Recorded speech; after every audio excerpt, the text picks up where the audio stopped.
happens in small ways over time, and you don't really see it until you look back. Number 12 is you don't need to have a reason for anything. I used to feel like everything needed a reason, like I had to justify how I felt, or explain why I did something. But not everything needs that. Sometimes you feel a certain way, and that's it. Sometimes you don't have the words for it yet. Sometimes you don't fully understand it yourself, but that's normal. You don't always need a perfect explanation. You don't always need to figure everything out immediately. Some things just take time to make sense, and trying to force clarity too early just makes it more confusing. Number 13 is definitely a huge one, which I've noticed with a high variety of people, especially around my age, or even younger. Being alone isn't a bad thing. There was a point where I didn't like being alone. It felt boring or uncomfortable, or like something was missing. But over time, that changed. Because being alone gives you space. Space to think clearly. Space to understand yourself more. Without noise. Without other people's opinions constantly around you. And when you get used to that, it stops feeling empty. It starts feeling peaceful. And that doesn't mean isolating yourself from everyone. It just means not being afraid of your own company.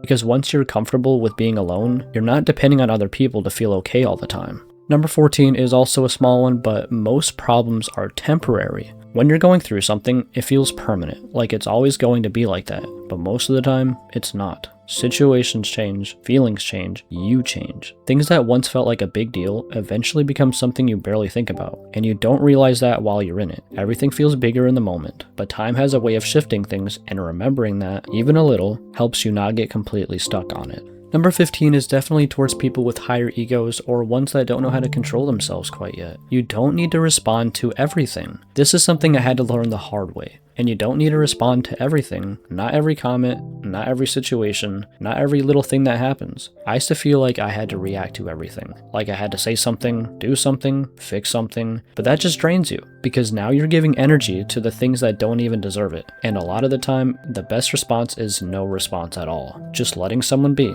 not engaging with it, not letting it affect you more than it needs to. And once I started doing that, things felt quieter, less overwhelming, because I wasn't constantly reacting to everything around me. Number 16 is definitely very important. People forget faster than you think. This connects to overthinking a lot. People forget things way faster than you think. That thing you said, that moment you thought was awkward, that situation you keep replaying in your head, most people don't even remember it. Or if they do, they're not thinking about it the way you are, because just like you're focused on your own thoughts, they are focused on theirs. Everyone is. And realizing that takes away a lot of that pressure, because you're not being remembered for every little mistake. Things pass way quicker than it feels like they do. Number 17 is you can restart at any time. This is something that helped me way more than I expected. There is no rule that says you have to wait for a certain moment, or a year, or a perfect situation.